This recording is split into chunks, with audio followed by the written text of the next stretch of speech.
El gobierno asegura que toda ley que ponga en riesgo el superávit fiscal va a ser vetada. Lo hará pese a las recomendaciones del ministro de Desregulación, Federico Sturzenegger.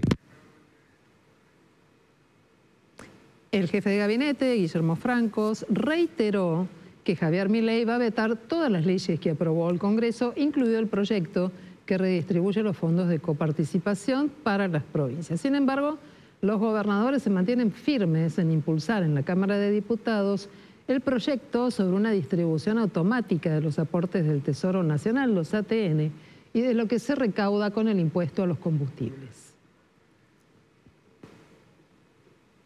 El Congreso aguarda la decisión del gobierno de vetar las leyes aprobadas por el Senado. Mientras tanto, el Poder Ejecutivo busca acuerdos que respalden la decisión del presidente Milei entre los gobernadores. Para hablar de este tema y de otros, estamos ya en comunicación con el abogado constitucionalista, el doctor Andrés Gil Domínguez. Hola, doctor, buenas noches. ¿Cómo estamos? Buenas noches, ¿cómo están ustedes? Disculpas, casi te cambio el nombre, doctor. Bueno, pero son muchos, por supuesto. Ahora, parece que las cosas que cambian o que quieren ser cambiadas para un ministro como Sturzenegger sería la ley de coparticipación federal a partir de lo que fue una modificación que pretenden los gobernadores, pero de otro régimen, el de distribución de ATN. ¿Por qué se da esta pelea? ¿Es una pelea de poder? ¿Es una pelea electoral?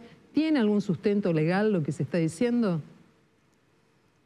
Bueno, lo que dice Sturzenegger no tiene ningún sustento legal, porque para establecer un nuevo régimen de coparticipación federal hay que cumplir con el procedimiento previsto en la Constitución, que ordena se debe sancionar una ley convenio, que tenga como origen la Cámara de Senadores, que obtenga la mayoría absoluta de tener los miembros de ambas cámaras y que después sea aprobada por las provincias. Y que esta ley debe respetar los criterios de distribución previstos en la Constitución y la obligación de automaticidad del envío de los fondos. Lo que se sancionó el otro día en la Cámara de Senadores no es una ley de coparticipación, es tomar recursos que son coparticipables, pero que se los había apropiado el Estado, y convertirlos en recursos coparticipables, manteniendo el mismo esquema en cuanto a los criterios y porcentajes de repartos que rigen desde 1988, a pesar que la Constitución, reformada en 1994, que estableció este nuevo régimen de coparticipación, en la cláusula transitoria sexta, obligaba a que esta ley convenio estuviera sancionada antes que finalizara 1996. Sí, no ocurrió. Lo cual lo que aconteció el otro día en el Senado, que es la media sanción de un proyecto de ley con mayoría simple, no tiene nada que ver con un nuevo régimen de coparticipación. Es convertir a recursos que son coparticipables, que son de las provincias y que son utilizados discrecionalmente y con otro título como subsidios por parte del Estado, que no lo son, en recursos coparticipables y que se distribuyan automáticamente de forma diaria, respetando los porcentajes que hoy existen y que no han sido modificados. ¿Estamos hablando de una irregularidad constitucional, doctor? ¿Cuándo? Al hablar de ATN. Estamos hablando de una norma pensada antes de la reforma constitucional de 1994, que a la luz de lo establecido por la Constitución se ha convertido en inconstitucional. Por eso. Porque no establece repartos de distribución que respondan a ningún tipo de criterio. Ni el criterio actual que viene en 1988, que es de porcentaje, ni los criterios que establece la Constitución en términos de propender al desarrollo igualitario y equitativo de las regiones, y que tiene un sentido no solamente distributivo en lo aritmético, sino también distributivo en aras de un desarrollo igualitario de todas las provincias. Hay un punto ahí delicado que, como con otros temas, tendría que ver con hasta dónde atiende una necesidad o si puede generar un reparto discrecional para conseguir voluntades. Está muy discutido, muy conversado, no solo las leyes que se han sancionado el jueves pasado sobre aumento de las jubilaciones, bonos, el tema de la prórroga de la moratoria, el caso de Bahía Blanca, más lo que puede ocurrir en la Cámara de Diputados con los temas que proponen los gobernadores. ¿Hasta dónde esa herramienta del ATN, bueno, puede llegar a ser sancionada, sí, pero vetada luego y convertirse en una herramienta discrecional. El presidente tiene la potestad de vetar las leyes sancionadas por el Congreso una vez que llegan a su conocimiento en un plazo de 10 días.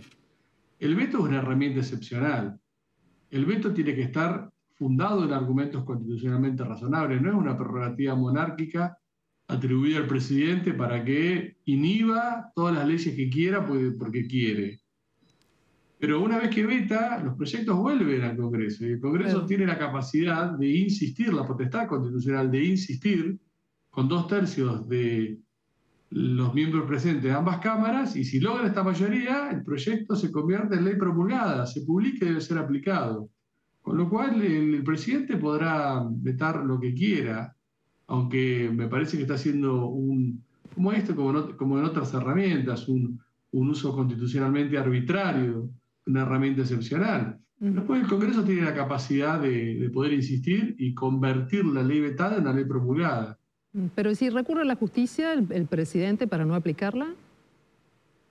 Es que el presidente no tiene ningún tipo de aptitud procesal, ninguna facultad, ninguna prerrogativa para poder ir a la justicia con el objeto de impugnar la insistencia constitucional del Congreso frente a un veto.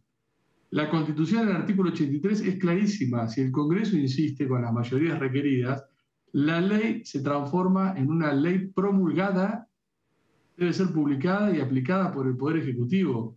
No tiene ninguna posibilidad el Poder Ejecutivo de concurrir a la justicia para solicitar la invalidez de una ley que ha sido promulgada en base a al derecho o a la potestad de insistencia que la Constitución le da al Congreso frente a un veto.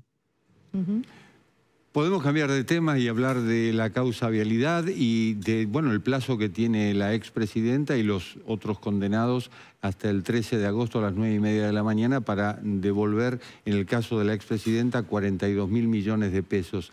Y se habla de bienes cautelados que corresponderían a aquellos que están a nombre de los hijos. ¿Esos bienes también forman parte de lo que recuperaría el Estado? En principio, el Estado va a recuperar los bienes embargados. Los bienes embargados entran en un proceso de ejecución donde cambia la titularidad de los acusados y condenados a manos del Estado. Y después, la justicia podrá intentar el recupero de otros activos, probando que han sido donados en forma fraudulenta o que están en manos de terceras personas que actuaron como testaferros. Pero, en principio, se cubre con lo embargado, se cubriría con la devolución voluntaria de las personas por fuera de los bienes embargados, y si no, después existen otros mecanismos mediante los cuales se intenta desbaratar alguna operación formal que tenga un vicio en su realización, o a través de operaciones o de titularidad de dominio en manos de terceras personas que de alguna manera usufructuaron el producto de la corrupción, habida cuenta que se les transfirió esos bienes, hasta llegar a la cifra que el tribunal consideró en la condena, que es la cifra de reparación económica por el delito por el cual las personas fueron condenadas. Doctor, me gustaría preguntártelo de manera directa. ¿La justicia puede embargar los bienes de Máximo Kirchner y de Florencia Kirchner? Y en esta instancia embargar y liquidar. No han sido condenados. En esta instancia no han sido condenados. Pero una vez que se cubra un primer monto, se puede, a través de acciones de recupero, intentar que, si se prueba que bienes que están bajo el dominio de Máximo Kirchner, Florencia Kirchner, son producto de ese delito por el cual se le condenó y que se está reparando, que se reintegre esos bienes al patrimonio de las personas condenadas, y de ahí se cobra la justicia y los bienes pasan a manos del Estado Nacional. Doctor, cuando vos decís ellos no fueron condenados, significa que en el marco de la causa vialidad esos bienes no deberían tocarse por parte de la justicia para cubrir el dinero que busca la justicia como restitución en una causa de corrupción. ¿Es esto? En el marco de la sentencia penal no, pero existen mecanismos no penales, que son acciones civiles de recupero, que en base a una condena penal se pueden iniciar distintas acciones para recuperar. Son acciones judiciales donde se da la posibilidad a la persona que tiene el bien de defenderse y eventualmente hay una condena de restitución de esos bienes al dominio de los condenados para que el Estado se haga de los mismos en el marco de la ejecución penal. ¿A dónde va a parar esa plata, doctor? A lo que disponga el Estado. Ajá. Es decir, no, tiene no es el Tesoro, por ejemplo. Y va al Tesoro Nacional. No es la justicia la que resuelve. El Estado dispone.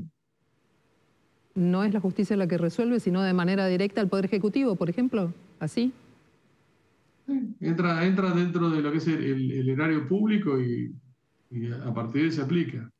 Bueno, muy bien. Es el doctor Andrés Gil Domínguez, abogado constitucionalista. Nos ayuda a pensar y a poner más claro algunos temas que tienen que ver con causas sensibles, a veces el tironeo entre la política, la justicia, la economía y las finanzas, y otras causas muy resonantes que tienen que ver con hechos de corrupción. Muchísimas gracias, doctor. Buenas noches.